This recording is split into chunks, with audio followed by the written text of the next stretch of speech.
Los pacientes que necesitan oxígeno suplementario en casa requieren lo siguiente: una fuente de oxígeno, un concentrador de oxígeno, un tanque o un recipiente de oxígeno líquido, un dispositivo de entrega de oxígeno como una cánula nasal, una fuente de humidificación, un oxímetro de pulso y equipo de respaldo. Al configurar un concentrador de oxígeno en casa, elige una superficie plana en un lugar donde no sea probable que se caiga o se tropiece con él.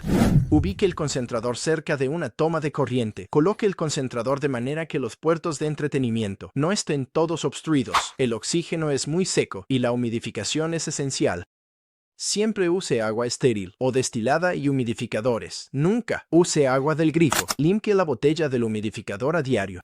Al hacer las conexiones, señale el medidor de flujo y el puerto de salida de oxígeno en el tanque o concentrador de oxígeno. Llene el humidificador con agua estéril o destilada. Atornille la botella del humidificador en el puerto de salida de oxígeno. Encienda el medidor de flujo. Observe las burbujas en el humidificador. Típicamente, las burbujas son un indicador de que el gas está fluyendo como se espera.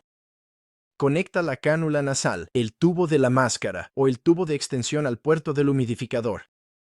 Si se utiliza un tubo de extensión, conecte la cánula nasal o el tubo de la máscara al tubo de extensión. Coloca la cánula nasal o la máscara en el usuario. Si el usuario no puede sentir el aire, coloca la cánula nasal o el tubo en agua. Si el agua burbujea, entonces está funcionando.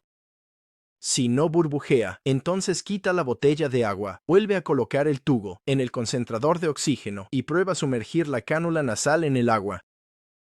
Si burbujea, entonces necesitas cambiar el burbujeador de agua. Al usar un CPAP o BPAP con oxígeno, no es necesario humidificar el oxígeno por separado. Si hay un humidificador en la máquina CPAP, por favor, lee el manual del usuario para obtener instrucciones sobre esta pieza. Coloca el adaptador de enriquecimiento de oxígeno en la salida de presión de la máquina CPAP o BPAP. Conecta el circuito al adaptador de enriquecimiento de oxígeno. Luego, conecta un extremo del tubo de oxígeno al puerto de salida del concentrador de oxígeno. Después, conecta el otro extremo del tubo de oxígeno al adaptador de enriquecimiento de oxígeno. Enciende primero la máquina CPAP, luego enciende el flujo de oxígeno del concentrador. Finalmente, colócate la máscara CPAP. Al apagar tu CPAP o BPAP y el oxígeno, apaga primero el oxígeno y luego tu máquina CPAP o BPAP. Para una configuración alternativa de CPAP, coloca el adaptador de enriquecimiento de oxígeno entre el circuito y la máscara. Esta configuración puede ser beneficiosa si alguien tiene una necesidad de oxígeno particularmente alta, ya que coloca el oxígeno más cerca de la cara, o si se está utilizando un tubo calefaccionado.